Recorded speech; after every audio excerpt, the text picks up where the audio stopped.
Support comes from Missouri Forest Products Association, committed to sustainable and sound conservation of the state's forests, which support more than 41,000 Missouri jobs, resulting in a $10 billion industry.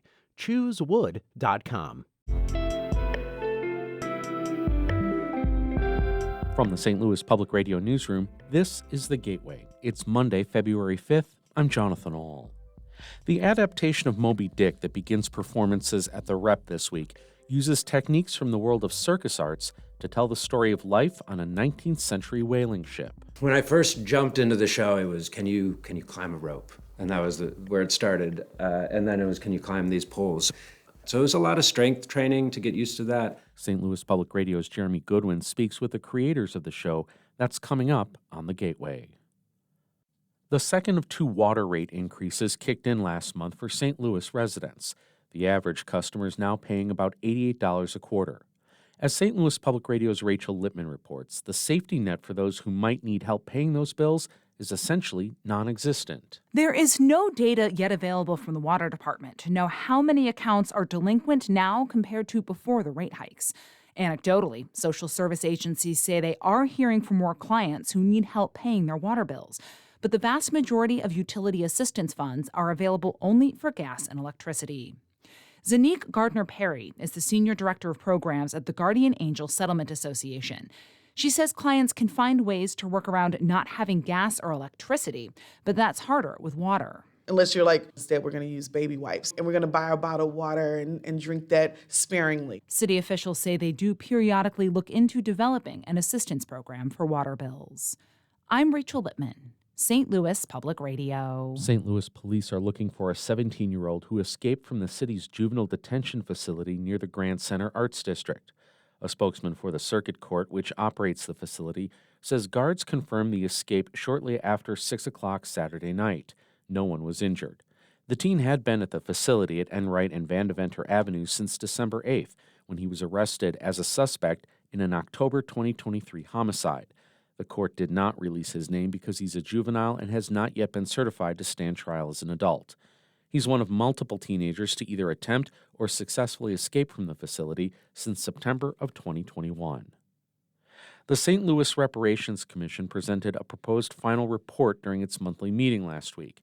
The report will likely highlight St. Louis's racist past within housing, education, and other topics.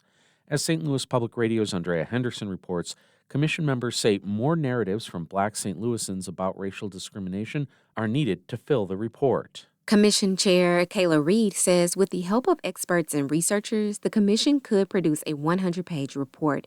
It will likely include 6 areas such as education, employment, and housing.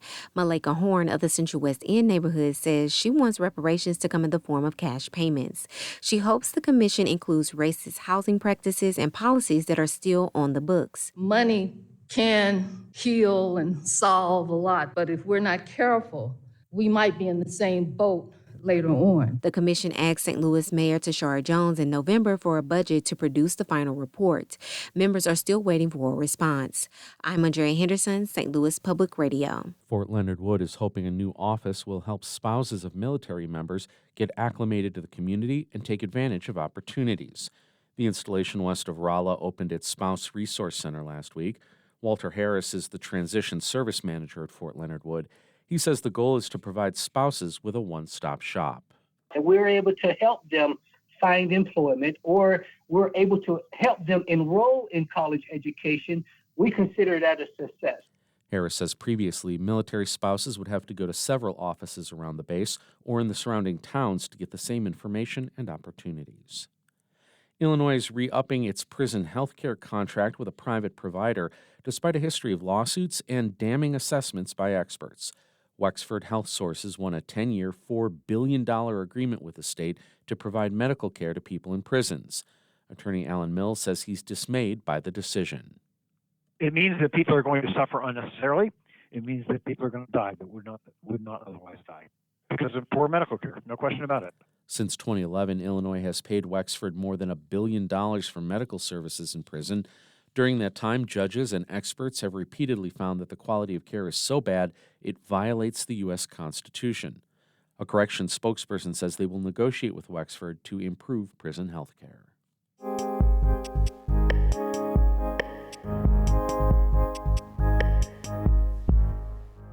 Herman Mellville's 1851 novel Moby Dick is one of the most adapted books in American literature. It has spawned comic books, TV, movies, and films, many different ways to tell the story of Ahab, a ship's captain obsessed with killing a great whale who leads his crew to disaster. As St. Louis Public Radio's Jeremy Goodwin reports, Repertory Theatre of St. Louis is presenting a theatrical adaptation that borrows some of its moves from the circus. Moby Dick is a psychologically demanding story. This version also asks a lot from its actors physically. When I first jumped into the show, it was, can you climb a rope? And that was where it started. And then it was, can you climb these poles? So it was a lot of strength training to get used to that. That's Walter Owen Briggs. He plays Ishmael, the novice whaler who narrates the story, and gets to say the famous opening line, "Call me Ishmael." To depict sailors climbing up and down the ship's rigging, actors hang, sometimes upside down, from poles high above the stage. We have a lot of aerial routines.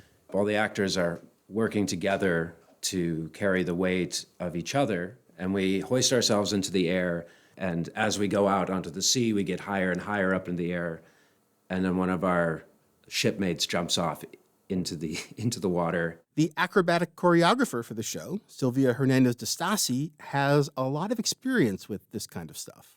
I grew up in the circus. We did an act called teeterboard, and I flipped off a teeterboard and landed in a chair. Ta-da, so cute.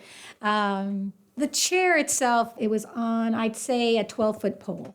But she says this show is not about creating big ta-da moments like that. They're just finding sometimes dangerous ways to tell a story about men doing dangerous things. Director David Catlin wrote the adaptation.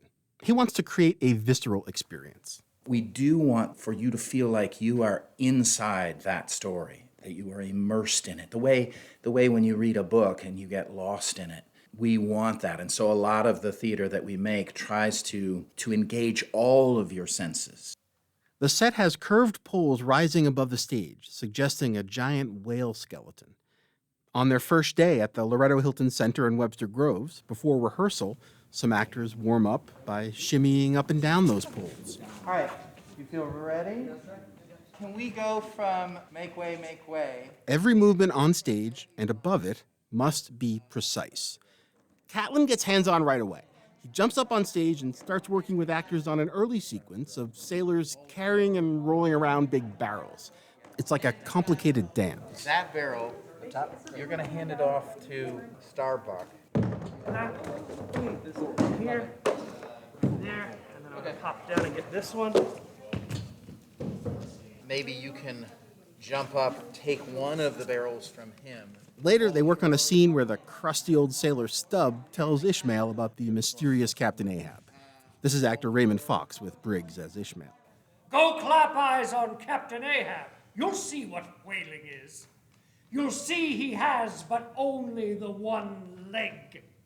Lost he the other by a whale? Lost? So it might turn up in a butcher's window. That's funny. Lost indeed.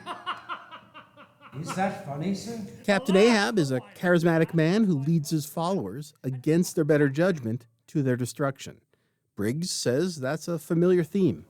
These moments, many times, where we feel like we can pull back and we could stop this kind of relentless chase, and humanity might sink in and bring us back to reality, and it doesn't happen. We keep going.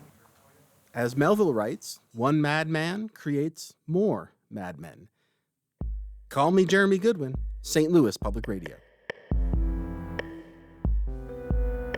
Our David Kozaris edited that report. The Gateway is a production of St. Louis Public Radio. The music is by Ryan McNeely of Adult Fur. We are a member-supported service of the University of Missouri, St. Louis. I'm Jonathan Ahl, and from the St. Louis Public Radio newsroom, this has been The Gateway.